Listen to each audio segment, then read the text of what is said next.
જો તને થોડું ઘણું ચલાવતા આવડતું હોય ને તો જ મને લઈ જજે, બાકી ના લઈ જતી. આવડે છે મને ચલાવતા, ખાલી મારા રસ્તા ઉપર જ ચલાવતા શીખવાનું છે. ડાબી બાજુ કઈ બાજુ કહેવાય ને જમણી બાજુ કઈ બાજુ કહેવાય? આ બાજુમ ડાબી કહેવાય, આ બાજુમ જમણી કહેવાય. હોશિયારી મારા આગળ બેહી જાવ ને. તમને એક ના જ આવડે? હારું હેડ ને ભાઈ જવા દે ને.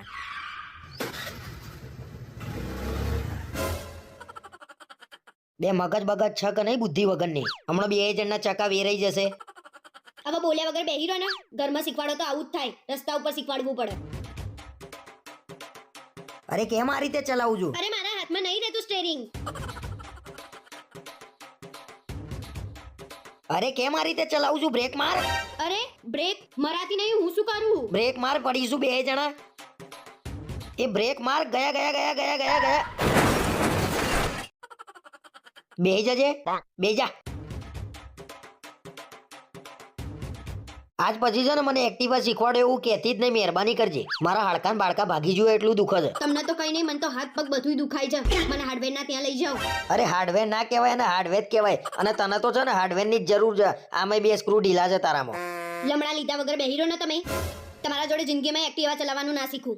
જો વળવાનું આવ્યું હાથ બતાવજે.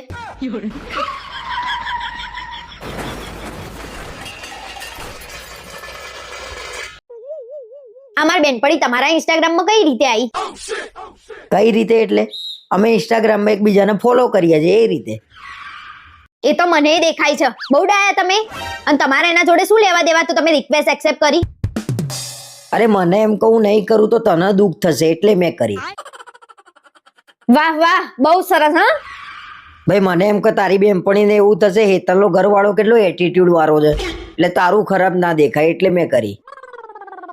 કઈ ખરાબ નહીં દેખાતું. તમારા જોડે લગ્ન કરે ને ત્યારે જેટલું ખરાબ દેખાવાનું હતું ને એટલું દેખાઈ ગયું છે. બસ હવે ઓછું બોલજો, બાકી જોવા જેવું થશે.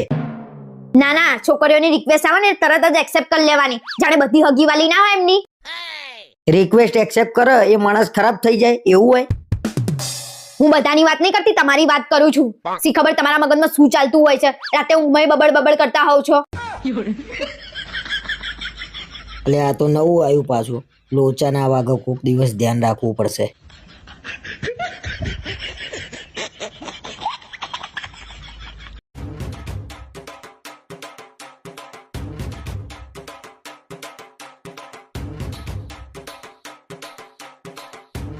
આ જમવાનું કેવું બનાવ્યું તું? આજ તો તમારું ફેવરેટ બનાવ્યું તું મેં. અરે જોરદાર બન્યું તું મગનું શાક તો, અને ભાખરી તો જોરદાર બની હતી. પણ આજે તો મેં સેવ ટામેટાનું શાક અને રોટલી બનાવી હતી. તો તમારા ટિફિનમાં મગનું શાક અને ભાખરી ક્યાંથી આવી? હે અલ્યા યાર, ટિફિન બીજા ના લે, પહેલા જોઈ લેવાનું તું મારે. શું વિચારો છો? હું તમારા માટે વહેલા ઉઠીને ટિફિન બનાવું છું કે તમારે બહાર ના ખાવું પડે? સાચું કહું, આજે મને પેટમાં દુખતું હતું ને તો મેં ટિફિન કર્યું જ નતું. મને તો તમારા ઉપર એટલો બધો ભરોસો છે ને જેટલો કોઈના ઉપર ના હોય. તો પછી શું તો પછી? મને ભરોસો છે કે તમે બહાર જઈને ડોજું ભરી આયા છો. તમારું પેટ તમે કોઈ દિવસ ખાલી રાખ્યું છે? કાલે તારે મને ફરીથી પૂછવાનું કે આજે ટિફિનમાં શું બનાવ્યું તું. જો હું સાચું ના કહું તો તારે જે કહેવું હોય કહેજે બસ. ના, પણ હું કાલથી તમને એક જ શરતે ટિફિન બનાવી આપીશ. અરે તારી શરત મંજૂર છે, બોલ ને ગાંડી. પહેલા સાંભળો તો ખરા. કાલથી ટિફિન કરવા બેસો ને એટલે વિડીયો કોલ કરીને જ ટિફિન કરવાનું. Video call? આ વોટ્સએપ વાળાને તો ગોળી મારી દઉં ને એવું થાય છે.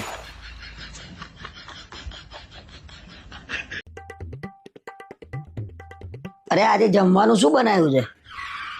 બટાકાનું શાક અને ભાખરી બનાવું છું. કોક દિવસ તો મને ગમતું જમવાનું બનાય. કાયમ તને ગમે એ બનાય કરું છું. તમારે જે હું બનાવું ને ચૂપચાપ ખાઈ લેવાનું. જે દિવસ હું તમારા માટે બનાવું છું એ દિવસ તો તમે બહાર ખાઈને આવો છો. અરે પણ તારે મને ફોન કરીને કેવું તો જોઈએ ને કે આજે હું તમને ગમે એવું બનાવવાની છું, તો બહાર ખાઈને ના આવું. એટલે હવે મારે શું બનાવવું એ તમને ફોન કરીને પૂછવાનું એમ ને? નવા લગન થયા તાર તો દરરોજ પૂછતી હતી, હવે નહીં પૂછાતું? એ નવા લગન હતા ને એટલે એ વાત અલગ હતી. અને ખાઈ ખાઈને આટલું રેદું બહાર આવ્યું છે તોય નવું ખાવું છે. અલે લગન તો થઈ ગયા, ભલે રેદું બહાર ને કરતું મારું. કોને બતાવવાનું છે હવે મારે? હવે હોશિયારી ના મારશો ને. એમ કોને કે પેટ નહીં ઉતરતું? કોને બતાવવા વાળી? સી ખબર વધતું જ જાય છે, ખબર નહીં કેમ. શું કરવાનું એ તો કે? શરમ નહીં આવતી? ખાખા કરો તો વજન વધતું જ જાય ને. શરમ રાખો ને તોય ખાવાનું બંધ થઈ જાય. ખાવાનું તો બંધ થાય એવું લાગતું નહીં. ખબર નહીં, ખાવાનું જોઈએ ને એટલે ખવાઈ જ જાય છે. આમ નામ ખાતા રહેશો ને તો હું તમને લખીને આપું કે તમે દોડવાનું તો દૂર છે, ચાલી નહીં શકો. નાસિક ઢોલ જેવા થઈ જશો. કાલથી બહાર જમવાનું બંધ અને ડાયટિંગ ચાલુ જોરદાર.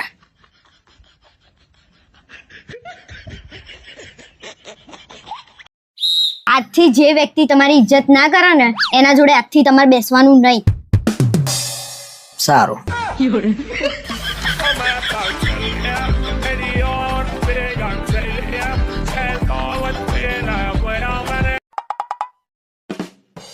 શું કરે છે?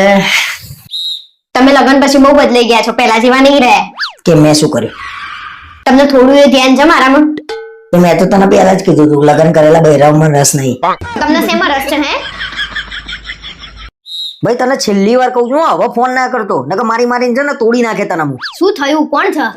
હા હવે આ છેલ્લી વોર્નિંગ આલું છું, હવે ફોન ના કરતો હો તું. અરે શું થયું એ તો કહો. કોનો ફોન હતો? અરે એકવાર કીધું રોંગ નંબર છે તો અહીં ફોન કરે છે. અરે એમ કરો, મને એમ કે શું થયું હશે. જુઓ તો મારા ફોનમાં રિંગ વાગે છે. કોણ છે? જોઈ લો. હાલો. હા પાયલ. અરે તારા બેનપણી છે કોઈ પાયલ કરીને? ના, રોંગ નંબર છે. સવારથી 3 વાર એને મને ફોન કર્યા છે. અરે પાયલ રોંગ નંબર હો. એક કામ કરો મારો નંબર લઈ લો, એ રાઈટ નંબર રહેશે.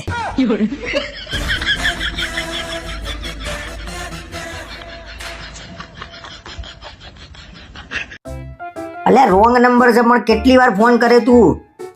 શું કેમ જા કર. પણ તારો ત્રીજી વાર ફોન આવ્યો ભાઈ. કેમ શું શું તું? હા અલ્યા આટલી બધી ગરમી લાગે છે ને તારે અત્યારે ક્યાં પંખો સાફ કરવાનો હતો? ખબર નહીં પડતી. આ પંખો કેટલો ગંદો થયો છે. નવા વર્ષમાં કોઈક મહેમાન આવે તો કેવું ગંદુ લાગે.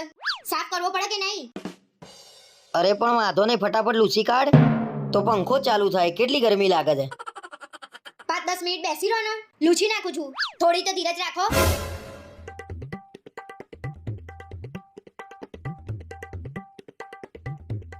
અલ્યા 10 મિનિટ તો થઈ ગઈ. આ રીતે ઉપર નીચે કરે તો કેટલી બધી વાર લાગશે. ડોલ લઈને ચડી જા ફટાફટ. બૈરાન કામ બૈરાન શું લેવા શીખવાડો છો? તમે કોઈ દિવસ પંખો સાફ કર્યો છે? ખબર નહીં પડતી ડોલ લઈને ચડતા ના ફાવે એમ. ઓહો પમોચો મોટા વાઘ મારવાના છે તે ડોલ લઈને ચડતા ના ફાવો ભાઈ. વાઘ ના મારવાના તો લો એકાદ પંખો સાફ કર દો. ફટાફટ ચડી જાઓ ડોલ લઈને. કોની રાહ જુઓ છો?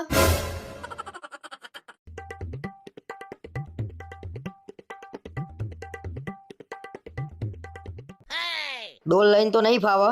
તું એક કામ કર, મને નીચો નાલ તો હું ફટાફટ ચડીને લૂસી કાઢું. તો શું લેવા ડાયા થતા હતા? 5 મિનિટમાં લૂછી નાખું. ડોલ લઈને ઉપર ચડી જાઉં. અલ્યા ભૂલ થઈ ગઈ મારી, મને નથી ખબર એટલે હું બોલી ગયો. અલ્યા મને ચૂપચાપ બે જવા દે છે, નકર ટોગો ભાગશે આજ મારો.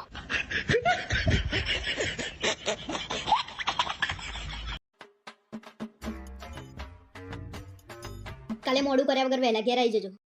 કેમ કાલે ક્યાંય જવાનું છે તે વહેલા આવું? હાસ તો કાલે અમારા ત્યાં લગન છે તો આપણે જવું પડશે ને. મેં કીધું નતું તમને? અરે શેઠિયો ભાઈ કાઢી મૂકશે, પછી આપણા ઘેર લગન નહીં આવતા. તમારા ત્યાં લગન આવશે ત્યારે સીઠીઓ નહીં કાઢી મૂકો. મને બધી ખબર પડે છે. આ તમારા બધાના આવવાના બાના. મારા તારા ઘરના જોડે થોડી એવું છે. મારે તો આવું જ છે. મારા થોડી દુશ્મની છે તારા ઘરના જોડે. અરે એવું જ છે. અમારા ત્યાં પ્રસંગ હોય ને તો તમને ટાઈમ નહીં મળતો, અને તમારા ત્યાં પ્રસંગ હોય ને તો સૌથી પહેલા પહોંચી જાવ છો તમે. વચ્ચે તાર ઘેર લગન હતા હું નતો આવ્યો. હા આયા હતા ને. રીસાઈ ગયા ને એમ ખૂણામાં ખુરશી લઈને બેહી રહ્યા હતા. કોઈ જોડે વાતે નતા કરતા. અરે પણ કોઈ ઓળખતું ના હોય તો કેમ નહીં વાત કરવાની મારે? અરે કોક જોડે બેસો તો તમને કોક ઓળખ. એમને ઓળખ ના. તો મારા ત્યાં પ્રસંગ હોય ને તો હું રાતે 12 વાગ્યા સુધી બેસી રહું. એવું છે તમને? તને જે લાગવું હોય લાગે, પણ મારે હવે તને કઈ કેવું નહીં. અરે લાગવાની ક્યાં વાત છે? મને દેખાતું નહીં. જમી લે ને એટલે તરત જ વહેલા ઘેર જઈએ. વહેલા ઘેર જઈએ. ઘર બાકી જતું હોય ને એમ. સારું ભાઈ, હવે કાલે લગનમાં કેટલા વાગે જવાનું છે મને કહી દે એટલે વહેલા આવવાની ખબર પડે મને. 5 વાગે આવી જજો. 6 વાગે જવાનું છે. ભલે શેઠિયો નોકરીમાંથી કાઢી મૂકતો, કાલે આપણે લગનમાં જવાનું જ છે. હવે ફાવક ના ફાવક મારા ગયા વગર છૂટકો નહીં.